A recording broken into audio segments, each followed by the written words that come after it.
Selamat datang. Video kali ini kita akan melanjutkan mengenai sistem partikel bagian kedua. Nah, seperti terlihat ada 5 topik dan kita sekarang membahas topik yang terakhir, yaitu mengenai aliran massa, baik yang ajek maupun yang massanya berubah. Nah, sekarang kita lihat apa contohnya. Yang di atas ini adalah gambar roket. Dan seperti kita tahu, roket merupakan gabungan dari kendaraannya dan bahan bakar. Ketika roket beroperasi, bahan bakarnya terbakar sehingga berkurang, sehingga keseluruhan massa roket akan berkurang. Ini adalah contoh sistem partikel yang massanya berubah terhadap waktu. Nah, ada juga yang di bawahnya mesin jet. Mesin jet pada dasarnya udara yang masuk akan sama dengan udara yang keluar, sehingga massa jet itu selalu tetap ajek steady selama operasinya dia. Nah, penurunan analisa mengenai kinetika dari sistem partikel seperti ini akan menjadi topik pada video kali ini. Nah, kita langsung saja. Kita mulai dengan yang jet dulu. Jadi kalau jet ini permodelannya adalah, ini ada mesin jet, saya rubah dulu. Nah, ini adalah mesin jet. Tadi sudah saya katakan massanya konstan, ya. Kenapa massanya konstan? Karena ada kesetimbangan antara massa yang masuk dengan massa yang keluar. Nah, pada prinsipnya persamaan ini merupakan konsekuensi dari hukum kekekalan massa. Inilah permodelan dari sistem partikel yang ada aliran massa dan sistem partikel itu punya massa yang ajek. Nah, kita masuk di sini. Sekarang sudah dikatakan bahwa hukum kekekalan massa menuntut bahwa massa yang masuk sama dengan massa yang keluar, ya. Nah, kalau ditanya massa yang masuk apa, itu seperti yang tergambar di sini, ya. Jadi ini ada bukaan, lalu kemudian ada aliran partikel dengan kecepatan V1, ini vektor, lalu bukaan itu sendiri luasnya adalah A1. Sehingga kalau kita tanya berapa laju aliran massanya, ya hasil perkalian antara massa jenis, penampang bukaan, sama kecepatan masuk. Untuk keluarnya sama, hanya indeksnya dibedakan dari yang masuk. Nah, lalu kemudian kita ngelihat di sini bahwa satuannya adalah massa per satuan waktu. Kalau di SI kilogram per detik atau kilogram per jam. Kalau di satuan US customary slug per hour atau slug per menit dan lain sebagainya. Nah, laju aliran massa ini tentunya kalau kita lihat rumusnya adalah delta M dibagi delta T. Apa ini delta M-nya? Delta M-nya adalah jumlah massa yang keluar setelah delta T dari pada saat massa itu masuk ke dalam sistem kita. Jadi ini massa yang di sebelah kiri bawah ini persis sama dengan massa yang di sebelah kanan atas. Jadi dia sudah melewati si sistem partikelnya, terus waktunya dia keluar dari situ. Sehingga kita bilang delta M ini satuannya apa?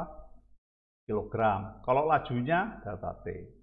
Nah, sehingga delta M per delta T satuan kilogram per satuan waktu, massa per satuan waktu. Lalu kemudian simbolnya pakai aksen. Nah, tentunya buat kita kok nggak pakai dm per dt? Karena nanti dm per dt ini akan kita pakai untuk sistem partikel yang berikutnya, yaitu yang berubah massanya, Ya, nah inilah yang perjanjian mengenai notasi, walaupun sama-sama bicara mengenai laju aliran massa, kilogram massa per satuan waktu, namun diperuntukannya berbeda. Yang ini untuk sistem yang massanya ajak, yang ini kita tunda sampai kita bicara mengenai sistem yang massanya variabel. Nah, sehingga inilah hukum kekekalan massa. Ya. Karena massa sistem konstan, maka yang masuk harus sama dengan yang keluar. Nah, kemudian setelah kita bicara mengenai hukum kekekalan massa, kita menggunakan informasi di sini untuk menghitung momentum linear.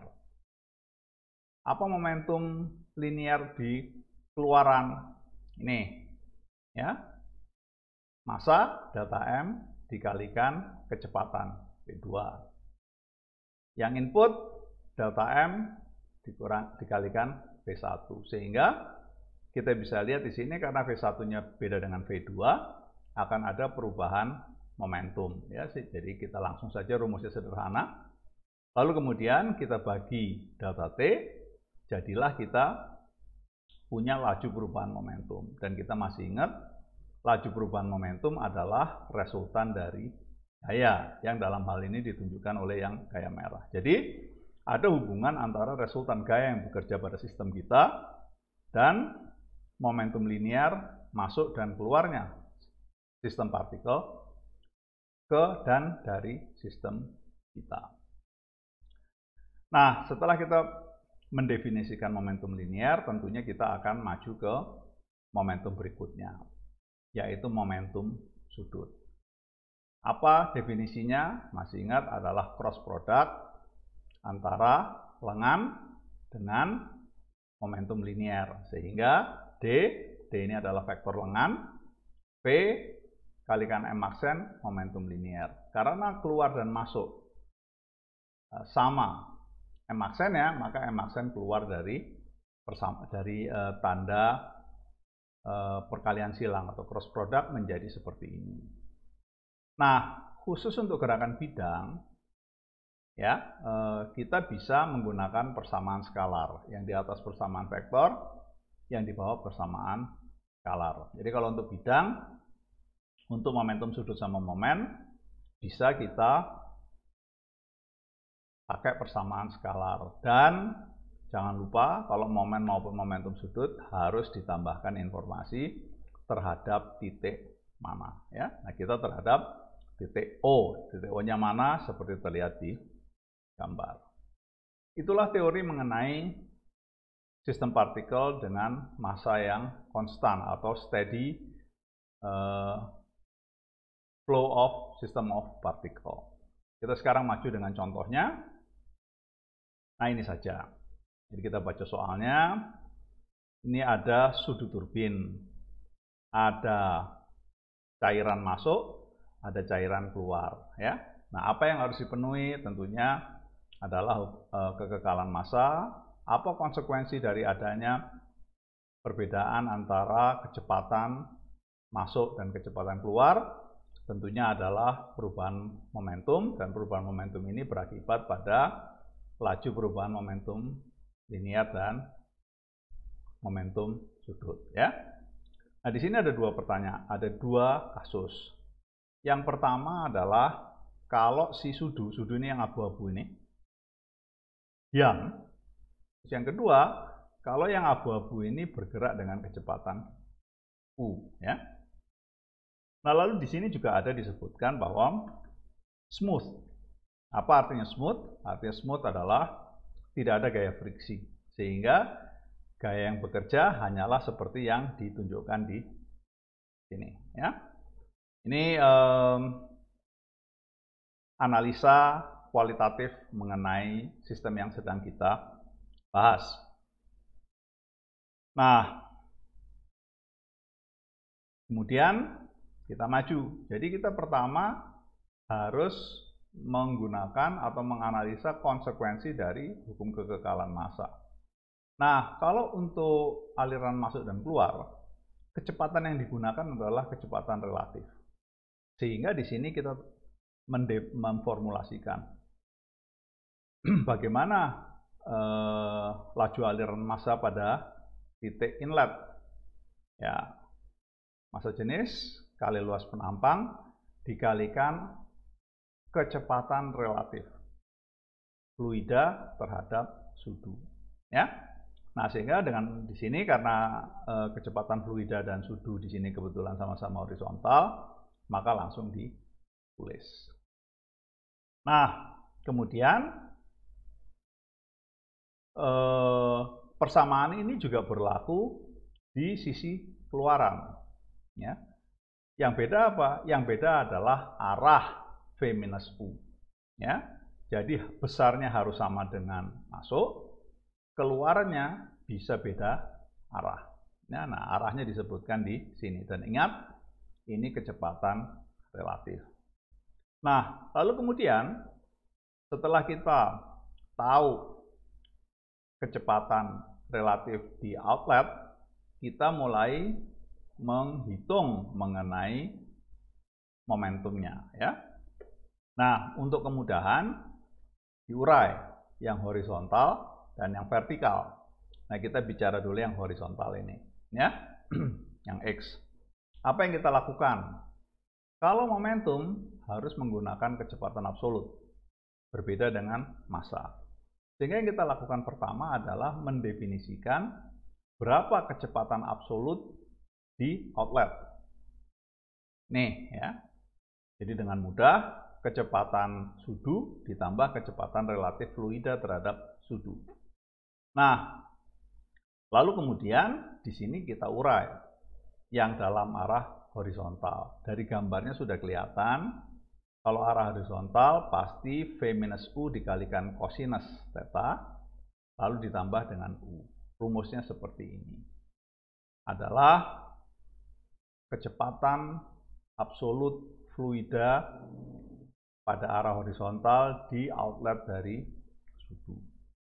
Nah, yang dari inletnya ini, ya, berapa kecepatan absolutnya yang arah horizontal V, lalu kita sudah tahu. Jadi sekarang kita tahu kecepatan absolut di inlet sama outlet. Yang kita lakukan adalah menghitung selisihnya. Dan ini lagi-lagi masih komponen horizontal. Ini outnya, yang ini in-nya. Kita masukkan rumusnya jadi seperti ini. Lalu kemudian di sini kita melihat bahwa laju perubahan momentum linear ini harus sama dengan resultan gaya arah horizontal. Dan kalau kita lihat di diagram benda bebasnya, arahnya negatif. Jadi di sini ditulisnya minus F sama dengan ini, laju aliran massa dikalikan selisih kecepatan. Ya. Kenapa kok skalar? Karena kita hanya bicara komponen dalam arah X, sehingga kita tahu berarti gaya yang bekerja adalah sebesar yang tertulis di sini. Ya.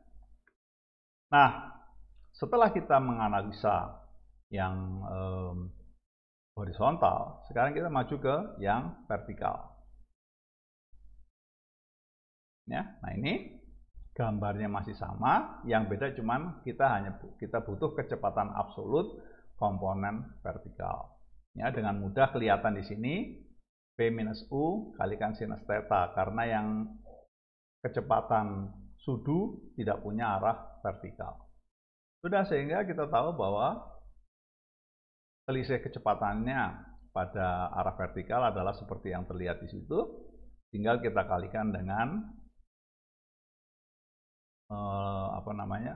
laju aliran massa, sehingga kita mendapatkan gaya vertikalnya adalah R. Kenapa kok positif? Karena R di sini kelihatan sama arahnya dengan Y, yaitu vertikal. Nah, demikianlah cara mengerjakan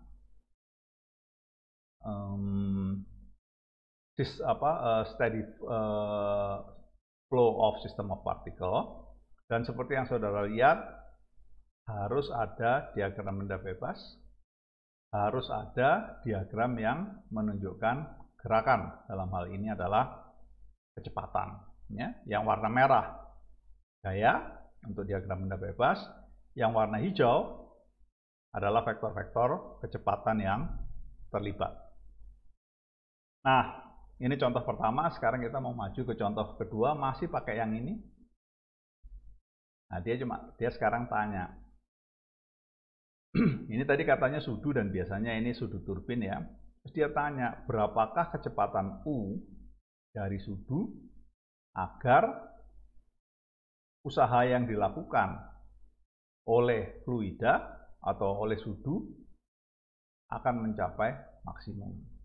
Nah, kita gambar dulu aja mana sudunya. Ini.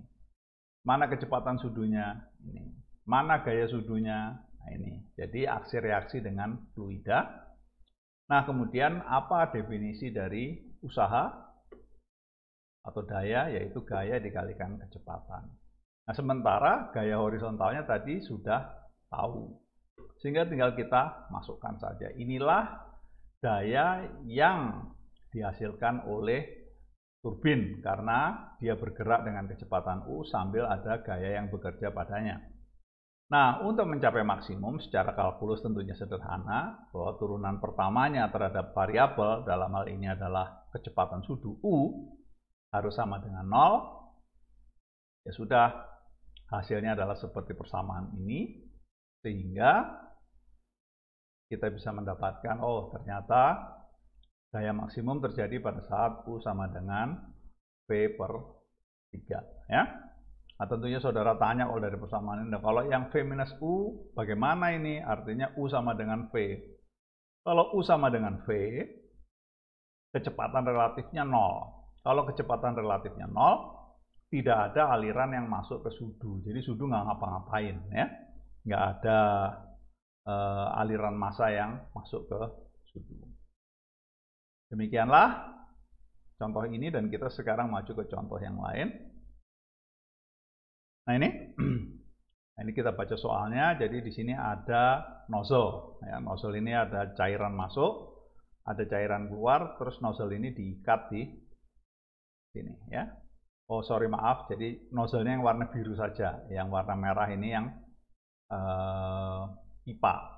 Nah nozzle yang warna biru diikat oleh sebuah sistem pengikat di batas antara merah dan biru ini. Lalu kemudian ada keterangannya, ini cairan, bukan gas. Ya.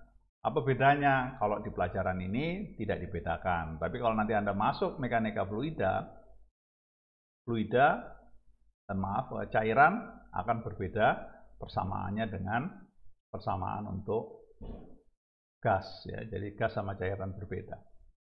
Lalu ada kata-kata static gauge pressure. Jadi static gauge pressure artinya adalah tekanan di atas tekanan atmosfer. Jadi kalau gauge-nya dia sebut 1 atmosfer, berarti tekanan absolutnya adalah 1 atmosfer gauge ditambah 1 atmosfer tekanan udara di sekelilingnya, tekanan absolutnya menjadi 2 atmosfer. Jadi ini adalah arti kata-kata gauge. Lalu kemudian ada kata-kata constant density. Constant density di sini artinya antara input dengan output massa jenisnya tetap konstan. Nah, ini sekaligus memperkenalkan bahwa ada situasi di mana massa jenisnya tidak konstan. Nanti kalau saudara masuk belajar mekanika fluida, saudara akan ketemu dengan situasi itu. Nah, lalu kemudian digambar diagram benda bebasnya. Ya, diagram benda bebasnya ini. Kalau ditanya, kok ada gambar ini asalnya dari mana? Nah, dia tadi diikat ke pipa merah. Pipa merah apa? T, dia nggak bergeser ke kanan. Q, dia nggak bergeser vertikal atas bawah. M, dia tidak berputar terhadap O. Dan ini ada PA0, ini adalah static gauge pressure. Ya. Jadi udah dikasih tahu, sehingga ada gaya. Jadi perhatikan diagram benda bebas sangat penting, karena di situ menggambarkan keseluruhan sistem gaya. Nah, setelah ini diagram benda bebas kita gambar, kita sekarang tinggal melihat laju perubahan momentum linear. Ya, pertama, kenapa? Karena ditanya resultan gayanya. Apa sih gayanya? Ada 3. Ya, gaya T, gaya karena tekanan fluida, dan gaya Q. Ya. kita bagi menjadi dua komponen, arah X dan arah Y. Ya. Nah, di sini ada V cos theta minus V0. Ini apa? Ini maksudnya V cos theta. Kita maju ke sini. Nah, ini ada V. Ya, arah horizontalnya tentunya cos theta, arah vertikalnya sinus theta ke bawah. Sehingga ini horizontalnya V cos theta dikurang masuknya horizontal V0, lalu dikalikan saja dengan laju aliran massanya, kemudian harus sama dengan resultan gaya horizontal. Kalau kita lihat diagram benda bebasnya, gaya horizontalnya adalah seperti yang terlihat di gambar ya. Perhatikan bagaimana cara memberi tanda positif dan bagaimana cara memberi tanda negatif, harus sesuai antara gambar dengan sistem koordinat.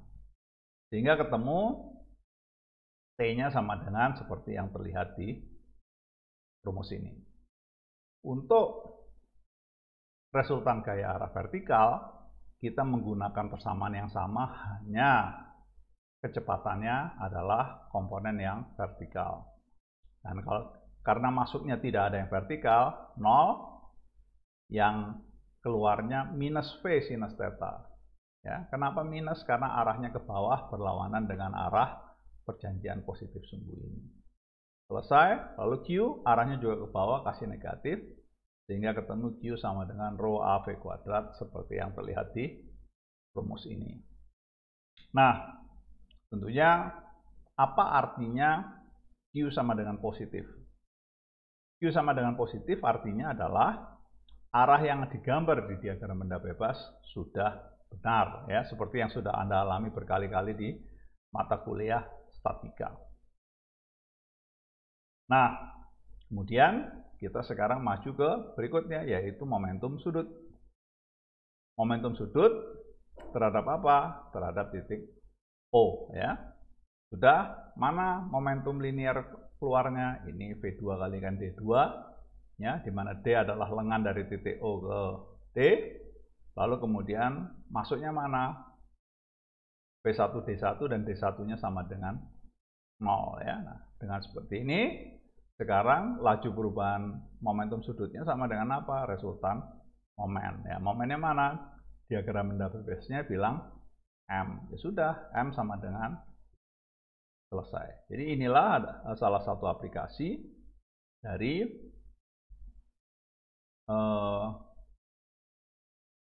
penggunaan laju perubahan momentum linear dan laju perubahan momentum sudut untuk analisa gaya sistem partikel yang steady. Nah, kemudian ini tadi yang, nah ini ya. Nah, kita sekarang akan maju ke contoh yang berikutnya. Ya, contoh yang berikutnya yaitu ini ya. Saya ini kan dulu lagi. Oke, sudah. Nah, ini gambarnya seperti terlihat, lalu apa aja informasinya. Lalu ada udara masuk dengan kecepatan ma, ya, A singkatan dari R, masuk. Lalu kemudian yang keluarannya beda, yaitu mg, ya. Ini gas, jadi. Nah, kenapa kok beda? Karena ada bahan bakar yang dicampur dengan udara kemudian dibakar, ya, sehingga yang masuk dengan yang keluar beda, ya. Yang keluar adalah resultan dari yang masuk, yaitu udara dan bahan bakar, ya. Lalu kemudian dikatakan kecepatannya konstan, sehingga pertama kita gambar berbagai diagram benda bebasnya ini, ya. Apa saja ini? Ini gaya berat, ini gaya angkat, ini gaya hambat udara, dan ini T adalah T adalah gaya yang berasal dari adanya perubahan momentum aliran masuk terhadap aliran keluar, ya. Lalu diasumsikan di gambar ini tidak ada masalah tekanan, ya. Sehingga sederhana aja. Nah, kita masih ingat tadi katanya massa yang masuk beda dengan massa yang keluar. Massa yang keluar tentunya merupakan resultan dari massa udara yang masuk ditambah massa bahan bakar yang digunakan untuk membakar, ya. Tentunya Anda tanya ya sekilas, lupa kalau ada di situ ada bahan bakar kan berarti bahan bakarnya kebakar terbuang. Berarti sistem ini bukan yang ajek masanya, bukan yang masanya konstan. Betul, saudara, betul. Nah, yang membuat persoalan ini bisa menggunakan atau disederhanakan menjadi massa konstan adalah karena massa bahan bakarnya MF ini jauh lebih kecil daripada massa udara, sehingga kita bisa mengasumsikan perubahan massanya karena penggunaan bahan bakar jauh lebih kecil daripada udara yang masuk ke mesin jet. Sudah, ini adalah massanya, lalu sehingga kita lihat kalau gitu sekarang berapa perbedaan kecepatan masuk dan keluar, ya. Nah, kalau lihat gambarnya ini kecepatan pesawat, tentunya ada udara yang masuk sehingga kecepatannya adalah U dikurang V dan harus ada minusnya, ya. Kenapa kok ada minusnya? Karena arahnya berlawanan dengan arah X, ya. Nah, lalu kemudian untuk bahan bakarnya dianggap karena kecil dan mungkin ya karena kecil dianggap kecepatan masuknya itu 0. Nah, kecepatan keluarnya tentunya harus sama dengan U, ya. Jadi di sini di gambarnya kelihatan U adalah kecepatan pada saat keluar di outlet, V adalah kecepatan pada saat masuk. Nah, sehingga kita sekarang sudah komplit. Kita tahu perbedaan kecepatan udara, kita tahu perbedaan kecepatan bahan bakar, ya. Nah, yang mencirikan adalah kecepatan inlet dari bahan bakar dianggap sama dengan 0 karena kecil. Sehingga sekarang kita ada dua suku di sini sebelah kanan.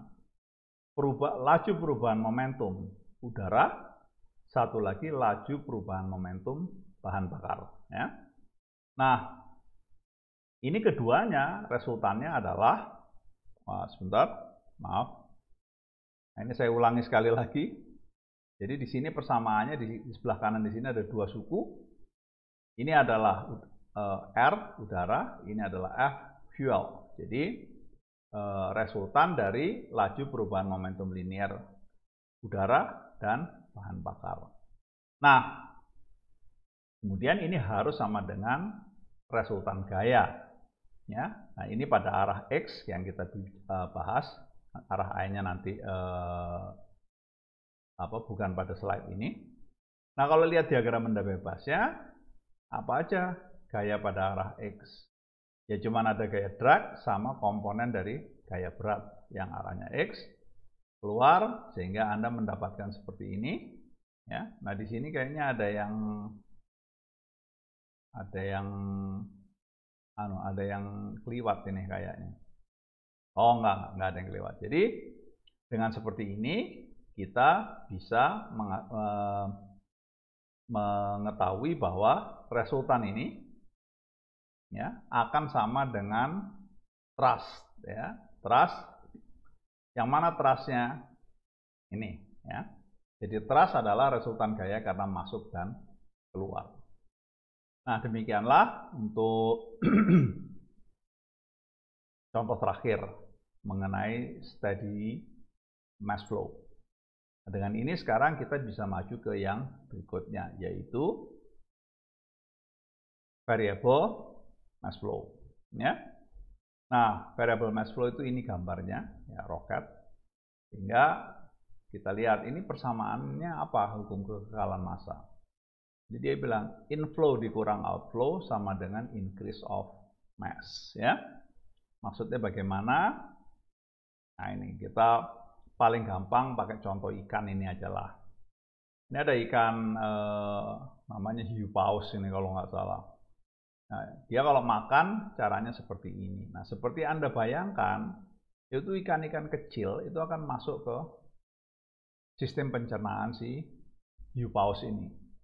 Sehingga masa hiu paus total akan berubah sebelum makan dan setelah makan. Ya.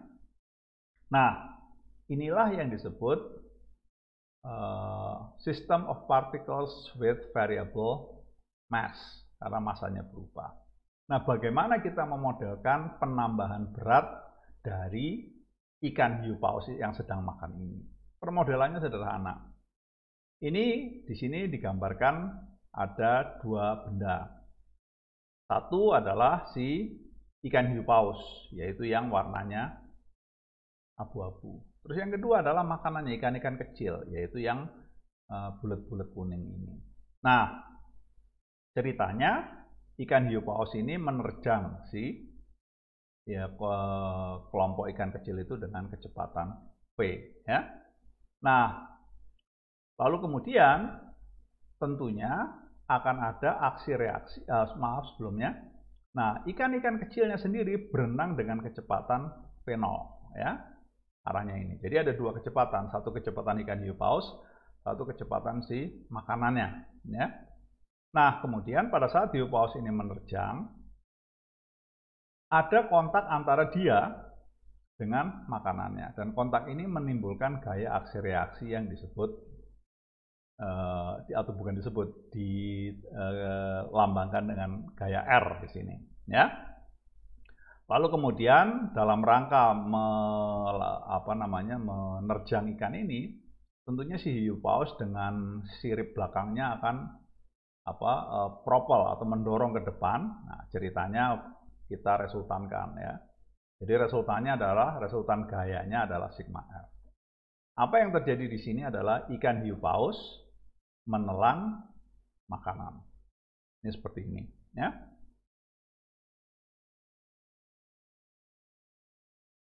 Nah, lalu kemudian mari kita analisa dari sini setelah ceritanya lengkap ya. Nah, kita ada dua yang kita analisa. Si hiu pausnya sama si ikan kecilnya ya. Nah, pertama, ikan kecil itu yang tadinya kecepatannya v0, setelah masuk perutnya hiu paus kecepatannya menjadi v. Sehingga perubahan momentum linearnya adalah laju aliran penelanan ikan kecil ini dikalikan selisih kecepatan akhir dikurang awal. Nah, sekarang kita menggunakan notasi dot ya. Nah, notasi dot ini secara kuantitas sama dengan Mxn, tapi secara arti fisik berbeda. M dot di sini artinya adalah laju pertambahan berat si hiu paus. Dan hukum kekekalan massa tentunya harus sama dengan laju ikan yang masuk ke sistem pencernaannya dia, ke mulutnya dia. Selesai. Nah, lalu kemudian perubahan momentum linear ini harus sama dengan resultan gaya yang bekerja pada ikan-ikan kecil ini. Ya. Nah, kalau kita lihat diagram benda bebasnya, mana gayanya? Oh, ini gayanya R. Jadi kita tulis, ini laju perubahan momentum sama dengan R. Ya. Nah, lalu kemudian selisih kecepatan masuk dan keluar ini kita kasih notasi U. Jadi U adalah kecepatan relatif hiu paus terhadap makanannya. Ini yang bagian ikan kecilnya. Lalu yang hiu pausnya kita analisa juga. Ya. Nah, apa laju perubahan momentumnya? Ya, massa hiu paus dikalikan laju perubahan kecepatannya dia. Ya. Jadi V dot ini adalah akselerasi, M kalikan A. Ya. Nah, hukum Newton kedua bilang M kalikan A sama dengan resultan gaya. Kalau kita lihat diagram benda bebasnya, ada dua gayanya. Satu resultan F, satu lagi adalah gaya aksi reaksi R. Nah, di sini yang saya ingin perlihatkan pada Anda adalah ada dua rumus yang dipakai. Untuk sistem yang bertambah masanya, ini hiu paus, menggunakan hukum Newton kedua. Nah, lalu untuk partikel yang membuat massa hiu paus ini bertambah, kita menggunakan laju perubahan momentum sama dengan resultan gaya. Dan kedua persamaan ini dihubungkan dengan hukum Newton ketiga berupa gaya aksi reaksi yang bekerja antara ikan ini dengan si makanannya. Sehingga kita punya dua persamaan, satu ini untuk si makanan, ini hukum Newton kedua untuk hiu paus, lalu kita eliminasi gaya aksi reaksi ini, karena kita nggak perlu gaya aksi reaksinya, sehingga kita mendapatkan persamaan seperti ini. Ya. Persamaan ini bilang apa? Resultan gaya yang bekerja pada hiu paus sama dengan penjumlahan dari massa hiu paus dikalikan akselerasi hiu paus, jadi hukum Newton kedua, ditambah, nah ini suku tambahannya, laju aliran massa makanan yang masuk ke hiu paus dikalikan kecepatan relatif makanan terhadap hiu paus tersebut. Ya, ini mengenai bagaimana kita mendapatkan persamaan akhir. Ya. Nah, sekarang mungkin mau kita lihat lagi. Nah, ini. Sekarang kita bicara mengenai sistem yang beda. Sistem yang berbeda apa? Nah, ceritanya sekarang perhatikan, arahnya sekarang tidak ke kanan. Jadi saya bandingin tadi, ini arahnya ke kanan. Yang ini arahnya ke kiri. Ini roket. Roket, ada bahan bakar, lalu kemudian bahan bakarnya dibakar, lalu kemudian bahan bakarnya keluar. Ya, seperti itu. Prinsipnya sama dengan hiu paus tadi. Ya, nah, pertama apa yang kita lakukan? Membagi dua. Satu, si roketnya yang berkurang masanya. Satu lagi, massa yang keluar dari roket. Massa yang keluar dari roket, kita analisa dengan laju perubahan momentum sama dengan resultan gaya. Sehingga kita lihat diagram benda bebasnya, oh gayanya yang bekerja cuma R. Ya. Lalu kemudian kita mendefinisikan selisih antara laju roket dan laju gas buangnya, ya. Seperti ini. Nah, dikasih tanda minus karena semuanya arahnya negatif. Nah, pertama kita lihat mana kecepatan akhir dari gas buang. Ini arahnya kemana? Ke kiri. Oh, jadi kalau gitu minus V0. Terus dikurang mana arah dari kecepatannya sebelum dia keluar, yaitu ini, ya. V arahnya kemana? Ke kiri, jadi minus V. Nah, persamaan ini dengan mudah disederhanakan menjadi seperti ini. Dan kita tahu laju aliran massa gas buang yang keluar akan sama dengan negatif atau pengurangan dari laju perubahan massanya si roket, ya. Jadi yang sebelah kiri ini adalah untuk gas buang. Nih, yang sebelah kanan ini adalah si roket yang abu-abu plus gas plus bahan bakar yang masih ada di badannya dia. Nah, kenapa kok minus? Karena massa roketnya berkurang, ya. Sehingga sekarang dengan mudah tinggal kita tulis ini M, kita ganti dengan minus M dot. Sehingga kita mendapatkan persamaan ini, ya. Nah, saya mau berhenti sejenak. Persamaan ini asalnya dari mana? Mengatakan laju perubahan momentum linear akan sama dengan resultan gaya. Mana laju perubahan momentum linearnya? Ini. Apa kemudian yang kita lakukan? M aksen diganti dengan minus M dot, V minus V0 diganti dengan U. Jadi keluarlah minus M dot kalikan U. Terus sama dengan resultan gaya. Mana gayanya? Lihat aja di sini. Oh, di sini cuma satu gaya ini, R. Sehingga kita menyamakan resultan gaya sama dengan laju perubahan momentum linear. Nah, kemudian dari sini kita bisa pindah ke partikel berikutnya, di sini, yaitu untuk roket. Dan tadi sama seperti Hiupaus tadi, kita menggunakan hukum Newton kedua.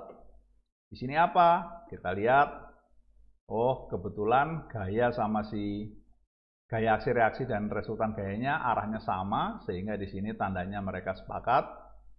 Sigma F plus R sama dengan mv dot. Jadi laju perubahan kecepatan. Tentunya Anda tanya, Pak ini kok positif semua ya? Ya karena kalau Anda lihat gambarnya harusnya tulisannya semuanya negatif. Minus sigma F minus R sama dengan minus mv dot. Nah, minusnya dihapus semua, jadilah seperti ini. Dan lagi-lagi kita punya dua persamaan, hukum Newton kedua untuk roket, laju perubahan momentum untuk gas buangnya, kemudian kita eliminasi gaya aksi reaksi R, kita mendapatkan seperti ini. Ya. Nah, demikianlah analisa untuk roket di mana masanya berkurang. Sehingga sekarang kita ingin membandingkan. Nah, ini adalah sistem yang masanya bertambah. Yang ikan hiupaus ini. Yang kanan ini adalah sistem yang masanya berkurang. Dan pada saat kita melihat analisa kita tadi, rumus yang berlaku sama, tidak peduli dia masanya bertambah atau masanya berkurang. Demikianlah teori mengenai system of particle, di mana masanya berubah terhadap waktu atau variable mass. Sehingga sekarang kita bisa maju ke contoh, ya. Nah ini contohnya. Nah di sini langsung sajalah. Ini tadi kita sudah tahu ya. M aksen ini adalah laju perubahan massa gas buang yang keluar. M dot ini adalah laju atau bukan M dot, minus M dot adalah pengurangan berat dari roket. Terus resultan gayanya tadi sudah tahu rumusnya. Nah, lalu tinggal sekarang kita bicara resultan gayanya apa aja ini. Nah, kita lihat diagram benda bebasnya ya kan. Oh, resultan gayanya adalah R, gaya karena hambatan udara, beratnya.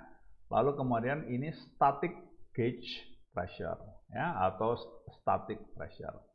Sehingga ini tiga gaya ini kita masukkan sebagai resultan gaya ya, ketemu seperti ini. Nah, lalu kemudian yang kita dapatkan setelah kita lihat adalah persamaannya kita taruh di sini. Ini sebetulnya mau cerita apa toh? Ini adalah lihat tanda sebelah kanan tanda sama dengan ini massa dikalikan akselerasi. Jadi M kalikan A. Sebelah kiri resultan gaya. Nah, tapi kita ngelihat ini suku yang pertama ini nggak ada di diagram benda bebas. Jadi suku yang pertama ini adalah